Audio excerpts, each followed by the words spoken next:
તમે સાંભળી રહ્યા છો કૃષ્ણા વાસ્તુ ચેનલ પરથી રજૂ થતું જ્યોતિષીય રહસ્ય બદલવાનો છે ભાગ્યનો ખેલ। 3 ગ્રહ કરશે ઉલટફેર। મિત્રો, ક્યારેક જિંદગીમાં કેટલાક પળ એવા આવે છે જ્યારે લાગે છે કે સમય થંભી ગયો છે, બધું એવું જ ચાલી રહ્યું છે, પરંતુ અચાનક એક જ ક્ષણમાં આખો જીવન માર્ગ બદલાઈ જાય છે। કંઈક આવું જ થવા જઈ રહ્યું છે 20 નવેમ્બર 1925માં। કારણ કે આ મહિને બ્રહ્માંડની ઘડિયાળ એક એવી ચાલ ચાલશે જેને જોઈને સૌથી અનુભવી જ્યોતિષીઓ પણ કહી ઉઠશે કે વાહ, આ તો એક આકાશીય ઉલટફેર છે। જી હા મિત્રો, આ નવેમ્બર આકાશમાં થવા જઈ રહ્યો છે 3 મહાગ્રહોનો મહાન પરિવર્તન। સૂર્ય, જે શક્તિ અને સન્માનના પ્રતીક છે, દેવગુરુ બૃહસ્પતિ, જે જ્ઞાન, ભાગ્ય અને સૌભાગ્યના સ્વામી છે, અને શનિદેવ, જે કર્મ, ન્યાય અને સમયના અધિપતિ છે। આ ત્રણેય ગ્રહ પોતાની સ્થિતિમાં એવું પરિવર્તન કરવા જઈ રહ્યા છે જેનો પ્રભાવ સીધો પડશે તમારા ભાગ્ય, કરિયર, ધન, માનસન્માન અને પારિવારિક જીવન પર। આ પરિવર્તન કોઈ સાધારણ ખગોળીય ઘટના નથી, પરંતુ આ એક એવો સમય છે જ્યારે કર્મ અને ભાગ્યની રેખાઓ પોતે નવી દિશામાં વળવા લાગે છે। જ્યાં કેટલાક લોકો માટે આ મહિનો આશાની નવી કિરણ લઈને આવશે, ત્યાં જ કેટલાક માટે આ એક પરીક્ષાની ઘડી સાબિત થઈ શકે છે। સૂર્યના નીચ ભંગ યોગથી લઈને દેવગુરુ બૃહસ્પતિના વક્રી થવા સુધી અને શનિદેવના માર્ગી થવાના આ દુર્લભ સંયોગ સુધી દરેક ઘટના પોતાની અંદર એક ઊંડો સંદેશ છુપાવેલો છે। આ નવેમ્બર બ્રહ્માંડનો દરેક ગ્રહ, દરેક નક્ષત્ર જાણે કે મળીને તમારા જીવનના આવતા અધ્યાયને લખવામાં લાગી ગયા છે। તો તૈયાર થઈ જાઓ, કારણ કે આ મહિનો માત્ર કેલેન્ડર પરની એક તારીખ નહીં, પરંતુ કર્મ, વિશ્વાસ અને ભાગ્યની વચ્ચેની નિર્ણાયક ટક્કર બનવા જઈ રહ્યો છે। ચાલો હવે એક એક કરીને સમજીએ આ ત્રણેય દિવ્ય ઘટનાઓને તારીખ પ્રમાણે અને જાણીએ કે કેવી રીતે 20 નવેમ્બર 1925 તમારું આખું જીવન બદલી શકે છે। પરંતુ વિડીયોમાં આગળ વધતા પહેલા જો તમે ચેનલને સબસ્ક્રાઇબ નથી કરી તો તરત જ કરી લો, જેથી આવી બીજી પણ મહત્વપૂર્ણ જાણકારી તમારા સુધી સૌથી પહેલા પહોંચતી રહે। અને વિડીયોને એક સારો લાઇક કરો, તમારા મિત્રો સાથે શેર કરો। પહેલું મોટું પરિવર્તન, સૂર્યનો નીચભંગ રાજયોગ। મિત્રો, નવેમ્બરની શરૂઆત થતાં જ બ્રહ્માંડની ચાલમાં પહેલો મોટો વળાંક આવવાનો છે। અત્યાર સુધી સૂર્ય તમારી જન્મકુંડળીના ચતુર્થ ભાવમાં નીચની સ્થિતિમાં ચાલી રહ્યા હતા, અને આ જ કારણ હતું કે મનમાં વ્યગ્રતા, અસ્થિરતા અને પારિવારિક વાતાવરણમાં હળવી કલેશ બની રહી હતી। ઘણા લોકોને એવો અનુભવ થઈ રહ્યો હતો કે મહેનત તો ખૂબ થઈ રહી છે, પરંતુ ઓળખ નથી મળી રહી। જાણે કે આત્મવિશ્વાસ અને પ્રકાશ ક્યાંક ધૂંધળો પડી ગયો હોય। પરંતુ કહે છે ને, અંધકાર પછી જ પ્રકાશ આવે છે, અને તે જ ક્ષણ હવે આવી ચૂકી છે। કારણ કે 2 નવેમ્બરના રોજ શુક્રદેવ, જે સૌંદર્ય, આનંદ અને સંપન્નતાના પ્રતીક છે, તે ચતુર્થ ભાવમાં પ્રવેશ કરી ચૂક્યા છે। અને અહીંથી જ શરૂ થશે સૂર્યનો નીચભંગ રાજયોગ, એક એવો યોગ જે પરિસ્થિતિને પલટી નાખવાની શક્તિ રાખે છે। શુક્ર પોતાની મૂળ ત્રિકોણ રાશિમાં રહેશે અને કેન્દ્ર ભાવમાં બેસીને સૂર્યને સહયોગ આપશે। 2 શક્તિશાળી ગ્રહોનો આ મેળ ન ફક્ત સૂર્યના દોષને સમાપ્ત કરશે, પરંતુ તમારી કુંડળીમાં એક નવી ઊર્જા, આત્મબળ અને કરિશ્માનો સંચાર કરશે। જ્યાં પહેલા મન અસંતુલિત હતું, ત્યાં હવે એક સ્થિરતાનો અનુભવ થશે। જ્યાં પહેલા પરિવારમાં મતભેદ હતા, ત્યાં હવે પ્રેમ અને સમજદારીની નવી લહેર ઉઠશે। અને જ્યાં સુધી વાત છે તમારા કરિયર અને કામની, તો સમજી લો, અટકેલા કામ હવે ઝડપથી ગતિ પકડવાના છે। સૂર્યને રાજા કહેવામાં આવ્યા છે, શાસન, નેતૃત્વ અને આત્મવિશ્વાસના પ્રતીક, અને શુક્ર છે ધન, વૈભવ અને આનંદના સ્વામી। જ્યારે આ બંને એક ભાવમાં એક સાથે આવે છે તો આ સંકેત આપે છે કે તમારી મહેનત હવે રંગ લાવવા લાગશે, તમારું નામ અને પ્રભાવ વધવા લાગશે, અને જે કાર્યો વહીવટી કે સરકારી સ્તર પર અટકેલા હતા તે હવે સકારાત્મક દિશામાં આગળ વધવા લાગશે.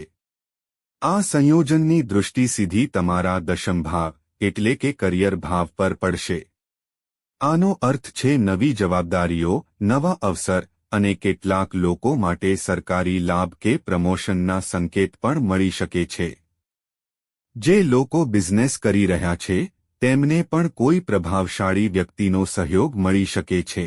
શુક્રનું આ ગોચર તમારા માટે એક વરદાન સાબિત થશે, કારણ કે તે 24 નવેમ્બર સુધી આ જ સ્થિતિમાં રહેશે. આ સમયગાળામાં તમારા આવકના સ્ત્રોત વધશે, લાભના નવા રસ્તા ખુલશે, અને જે ઈચ્છાઓ અત્યાર સુધી અધૂરી હતી તેમાંથી ઘણી હવે પૂર્ણ થતી જોવા મળશે. પરિવારમાં સૌહાર્દ વધશે, ઘરનું વાતાવરણ ખુશીઓથી ભરાઈ જશે, અને મનમાં એક ઊંડી શાંતિ અને સંતોષનો અનુભવ થશે. શુક્રનો આ સંયોગ ન ફક્ત ભૌતિક સુખસુવિધાઓ આપશે, પરંતુ તમારી અંતરાત્મામાં પણ નવી ચમક પેદા કરશે. બીજું મોટું પરિવર્તન દેવગુરુ બૃહસ્પતિનું વક્રી થવું. 25 નવેમ્બર 2025 મિત્રો, નવેમ્બરનો બીજો અને સૌથી શક્તિશાળી જ્યોતિષીય વળાંક લઈને આવી રહ્યો છે, દેવગુરુ બૃહસ્પતિનું વક્રી થવું. આ તે પળ હશે જ્યારે બ્રહ્માંડની ઊર્જા એક નવી દિશા લેશે. જે અત્યાર સુધી બહારની દુનિયા પર કેન્દ્રિત હતી તે હવે અંદરની ઊંડાઈમાં ઉતરવા લાગશે. બૃહસ્પતિ એટલે કે ગુરુ, જ્ઞાન, વિસ્તાર, ભાગ્ય અને જીવનના ઉદ્દેશ્યના સ્વામી. તેમનું વક્રી થવું કોઈ સામાન્ય ઘટના જેવું નહીં, પરંતુ આધ્યાત્મિક પુનર્જાગરણનો સંકેત હોય છે. જ્યોતિષ કહે છે, જ્યારે કોઈ શુભ ગ્રહ વક્રી થાય છે તો તેના પ્રભાવ 3 ગણા વધી જાય છે. અને જ્યારે વાત બૃહસ્પતિની હોય, જે સ્વયં શુભતા, ધર્મ અને જ્ઞાનના પ્રતીક છે, તો સમજી લો આ સમય તમારી કિસ્મતને નવી દિશા આપનારો છે. યાદ રાખો, 18 ઓક્ટોબરના રોજ ગુરુએ પ્રવેશ કર્યો હતો કર્ક રાશિમાં, અને માત્ર એક મહિનાની અંદર 25 નવેમ્બરના રોજ તેઓ વક્રી થશે. આ દરમિયાન જે ઊર્જા પહેલા બહારની પ્રગતિમાં લાગેલી હતી, હવે તે અંતર્મનની શક્તિમાં પરિવર્તિત થશે. તમને અનુભવ થશે કે તમારી આત્મશક્તિ અને આત્મવિશ્વાસ અચાનક વધી ગયા છે. જે નિર્ણય તમે પહેલા ડર કે ગૂંચવણમાં લઈને અટકી ગયા હતા, હવે તે જ નિર્ણય તમને આગળ વધવાનું સાહસ આપશે. ગુરુનું વક્રી થવું એ સંકેત આપે છે કે હવે તમારું ભાગ્ય તમારા જ હાથમાં છે. જે બીજ તમે છેલ્લા કેટલાક મહિનાઓમાં વાવ્યા હતા, હવે તે ધીમે ધીમે ફળ આપવા લાગશે. આ સમય તમારી રાશિ પર ગુરુની દૃષ્ટિ શનિ સુધી પહોંચી રહી છે, અને આ જ તે બિંદુ છે જ્યાં સંયમ અને અવસરનો સંગમ થાય છે. શનિની માર્ગી સ્થિતિ અને ગુરુની વક્રી દૃષ્ટિ મળીને તમારા જીવનમાં એક અદ્ભુત સંતુલન બનાવશે, જ્યાં કર્મ અને ભાગ્ય બંને સાથે ચાલશે. જે લોકો શિક્ષણ, અધ્યાત્મ, સંશોધન કે કોઈ નવા પ્રોજેક્ટ સાથે જોડાયેલા છે, તેમના માટે આ સમય ખૂબ જ ફળદાયક રહેશે. તમારી વિચારસરણીમાં ઊંડાણ આવશે. તમારી અંદર એક નવી સર્જનાત્મક અને અંતર્જ્ઞાનની શક્તિ જાગૃત થશે. ગુરુની પંચમ દૃષ્ટિ તમારી સંતાન, શિક્ષણ અને સૃજનશીલતા સાથે જોડાયેલી યોજનાઓ પર પડશે. તેથી જો તમે સંતાન સુખની ઈચ્છા રાખો છો કે કોઈ નવી શરૂઆત, નવા કોર્સ કે નવા વેપારની યોજના બનાવી રહ્યા છો, તો આ સમય તમને તે દૈવી સમર્થન આપશે જેનાથી વસ્તુઓ સહજતાથી આગળ વધશે. અને સૌથી મોટી વાત, ગુરુનું વક્રી થવું, આત્મબળ, વિશ્વાસ અને ધૈર્ય, આ ત્રણેયનો સંગમ છે. જે લોકો પોતાના જીવનમાં ઠહેરાવ કે નિરાશા અનુભવ કરી રહ્યા હતા, તેમના માટે આ વક્રી ગતિ એક નવી શરૂઆતનો સંકેત છે. કારણ કે ગુરુ જ્યારે પાછળ ચાલે છે, તો તેઓ આપણને પોતાની અંદર ઝાંકવાનો અવસર આપે છે. બહારની દુનિયાથી હટીને જ્યારે આપણે પોતાના અંદર ઉતરીએ છીએ ત્યારે જ અસલી બદલાવ થાય છે. ત્યાંથી જ ભાગ્યનો ખેલ પલટાય છે. ત્રીજું અને સૌથી મહત્વપૂર્ણ પરિવર્તન શનિનું માર્ગી થવું. 28 નવેમ્બર 2025. મિત્રો, હવે વાત કરીએ તે ગ્રહ પરિવર્તનની જે નવેમ્બર 2025ને ખરેખર ઐતિહાસિક બનાવી દેશે, શનિદેવના માર્ગી થવાની. જી હા, આ તે જ ક્ષણ છે જ્યારે બ્રહ્માંડ તમારા ધૈર્ય, મહેનત અને કર્મની પરીક્ષા સમાપ્ત કરીને તમારા જીવનમાં સ્થિરતા અને સફળતાનો નવો દ્વાર ખોલશે. 13 જુલાઈ 2025થી શનિ વક્રી અવસ્થામાં હતા અને છેલ્લા 7 મહિનામાં તેમણે દરેક રાશિને કોઈને કોઈ રૂપમાં રોક, પરીક્ષા કે પુનર્મૂલ્યાંકનની સ્થિતિમાં રાખી હતી. આ તે સમય હતો જ્યારે વસ્તુઓ અટકી રહી હતી, યોજનાઓ વારંવાર બદલાઈ રહી હતી અને મનમાં આ સવાલ ઉઠી રહ્યો હતો કે ક્યારે અટકેલું ભાગ્ય ફરીથી ચાલશે? અને હવે ઉત્તર સામે છે. 28 નવેમ્બર 2025થી શનિદેવ માર્ગી થઈ રહ્યા છે. એટલે કે હવે બ્રહ્માંડની ધીમી ચાલ એકવાર ફરી ગતિ પકડવા જઈ રહી છે. શનિ સ્વભાવથી ન્યાયપ્રિય અને વિલંબ કરનારા ગ્રહ છે. તેઓ ક્યારેય પણ ઉતાવળમાં ફળ નથી આપતા, કારણ કે તેમનો સિદ્ધાંત છે, પહેલા પરીક્ષા, પછી પરિણામ.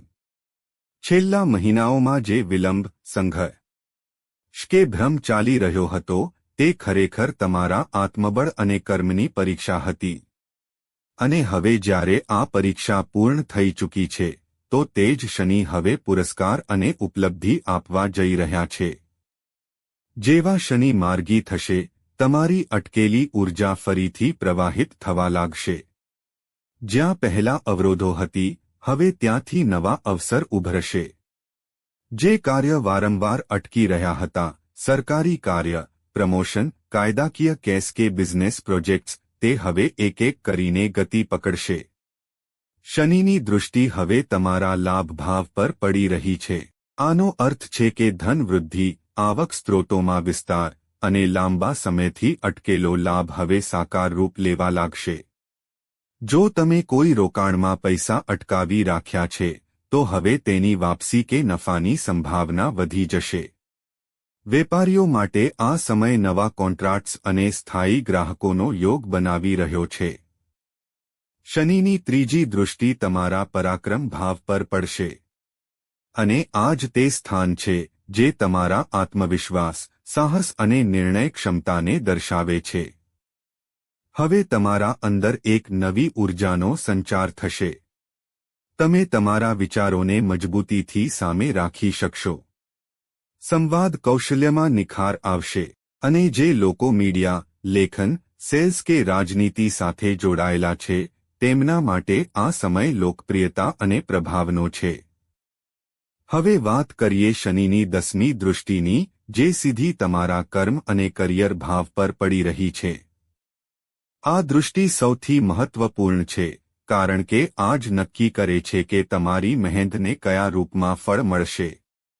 જે લોકો નોકરીમાં પ્રમોશનની રાહ જોઈ રહ્યા છે કે કોઈ મોટા પ્રોજેક્ટના સફળ પરિણામની આશા રાખી રહ્યા છે, તેમના માટે હવે આ સમય ઉત્કર્ષ અને ઓળખનો છે. શનિ કહે છે, હું મોડેથી આપું છું, પણ આપું જરૂર છું. અને જ્યારે આપું છું, તો સ્થાયી આપું છું. તેથી હવે જે પણ સફળતા મળશે, તે સ્થાયી હશે, દીર્ઘકાલીન હશે. હવે ચાલો આખા નવેમ્બરના બ્રહ્માંડીય સમીકરણ પર એક નજર નાખીએ. 27 ઓક્ટોબરના રોજ જ મંગળ પોતાની સ્વરાશિમાં પ્રવેશ કરી ચૂક્યા છે અને પંચમ ભાવને શક્તિ પ્રદાન કરી રહ્યા છે. મંગળની આ ઊર્જા તમારી હિંમત અને કાર્યશક્તિને અનેક ગણી વધારી દેશે. ત્યાં જ દેવગુરુ બૃહસ્પતિ પહેલાથી જ વક્રી થઈને તમારા ભાગ્ય ભાવને સશક્ત બનાવી રહ્યા છે. અને હવે જ્યારે શનિ માર્ગી થઈ રહ્યા છે, તો આ ત્રણેય ગ્રહ, મંગળ, ગુરુ અને શનિ, એક એવો અદ્ભુત ત્રિગ્રહી સમન્વય બનાવી રહ્યા છે, જે ઘણા લોકોના જીવનમાં કર્મથી ભાગ્ય બનાવવાનો સુવર્ણ સમય લાવવાનો છે. આ યોગ દર્શાવે છે કે હવે બ્રહ્માંડ તમારા પક્ષમાં કામ કરી રહ્યું છે. હવે કિસ્મત તમારા પગલાંની સાથે ચાલશે અને જે કાર્ય વર્ષોથી અધૂરા હતા તે હવે પૂર્ણતા તરફ આગળ વધશે. જો આ વિશ્લેષણ તમને પ્રેરણાદાયક લાગ્યું હોય તો તમારા પ્રેમભર્યા લાઇક અને કોમેન્ટથી અમને જરૂર જણાવજો. અને હા, ચેનલને સબસ્ક્રાઇબ કરવાનું ન ભૂલતા, જેથી બ્રહ્માંડની આવતી ચાલ તમારા સુધી સૌથી પહેલા પહોંચે. જય શ્રી શનિદેવ. જય શ્રી રામ.